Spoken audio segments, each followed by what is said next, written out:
नमस्कार साथियों, मैं वागीश आप सबका स्वागत करता हूं आपके अपने YouTube चैनल बाबा वाला में। तो दोस्तों हम लोग पढ़ रहे हैं, क्या पढ़ रहे हैं? क्लास 12 की बायोलॉजी चैप्टर 8। तो दोस्तों आप लोगों को पिछले पार्ट में मैं काफी कुछ बताया था, तो आप लोगों को वीडियो अच्छी लगती है तब भी आप सब्सक्राइब नहीं करते। तो पहले नंबर आप जाके सब्सक्राइब करें दोस्तों। मेरा चैनल है बाबा वाला के नाम से, तो अपने दोस्तों के पास शेयर भी कर दें। तो दोस्तों पहले चैनल को सब्सक्राइब करें, लाइक करें, कमेंट करें, अपने दोस्तों के पास शेयर कर दें, वो लोग भी देखें। तो दोस्तों अब ज्यादा लेट ना करते हुए हम लोग क्या पढ़ रहे हैं? क्लास 12 की बायोलॉजी चैप्टर 8 में क्या है? खाद्य उत्पादन में वृद्धि की कार्यनीति भाग 3 पढ़ रहे हैं दोस्तों। भाग 2 हम लोगों ने कल समाप्त किया और आज हम लोग पढ़ रहे हैं भाग 3। तो भाग 3 में अब हम पढ़ेंगे दोस्तों पहले रोग प्रतिरोधकता के विकास की प्रमुख विधियां।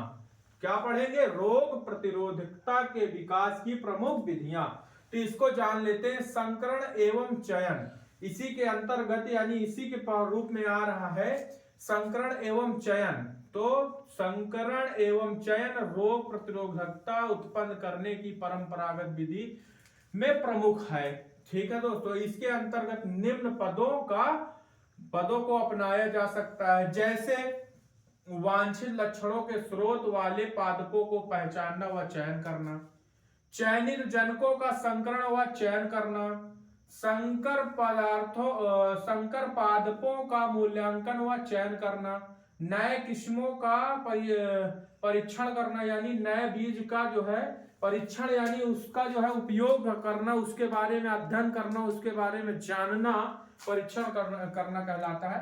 फिर उसके बाद जानते हैं अगली हेडिंग अगले पॉइंट में क्या है? गेहूं की हिमगिरी। हेडिंग जानते हैं गेहूं की हिमगिरी क्या है? पर्ण व धारी कीटक तथा हिलबंद रोग प्रतिरोधी। फिर सरसों की पूसा स्वर्णिम किस्म। तो सरसों की पूसा स्वर्णिम किस्म श्वेत कीटक रोध प्रतिरोधी। फिर उसके बाद आ जाते हैं फूल गोभी की पूसा में कृष्ण बिलगन व कुंचित अगमारी प्रतिरोधी। तो दोस्तों यहां तक तो आप लोगों ने बहुत अच्छे समझा। अब अगली हेडिंग देख लेते हैं। अगली हेडिंग में क्या है? तो साथियों अब अगली हेडिंग में क्या है उसको भी जान लेते हैं। उन्नत खाद्य गुणवत्ता वाली किस्मों का विकास। ठीक है, उन्नत यानी अधिक विकास करने वाली व गुणवत्ता वाली किस्मों का विकास के बारे में पढ़ेंगे हम। उन्नत खाद्य गुणवत्ता वाले किस्मों का विकास करना अति आवश्यक है। फिर उसके बाद पोषक संतुलित आहार सही मात्रा में प्राप्त हो सके, यानी पोषक एवं संतुलित आहार सही मात्रा में प्राप्त हो सके।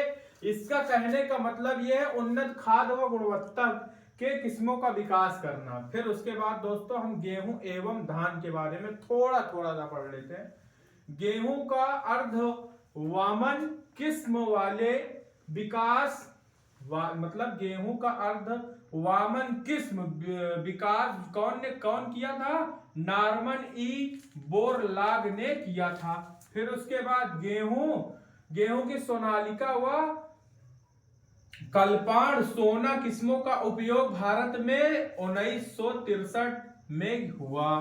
फिर उसके बाद गेहूं व धान की ज्यादा उत्पादन वाली किस्मों का ही परिणाम हरित क्रांति का रूप है। हरित क्रांति का रूप क्या है? गेहूं व धान का उत्पादन सबसे अधिक होना।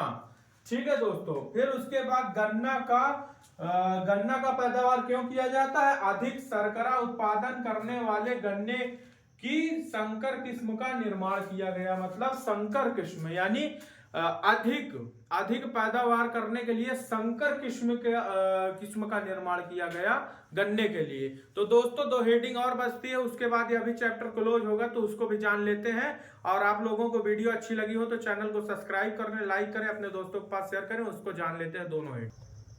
तो हाँ साथियों, अब हम लोग जानने वाले हैं ऊतक संवर्धन क्या है, इसको जानते हैं। आइए इसकी परिभाषा थोड़ा सा पहले भूमिका समझते हैं।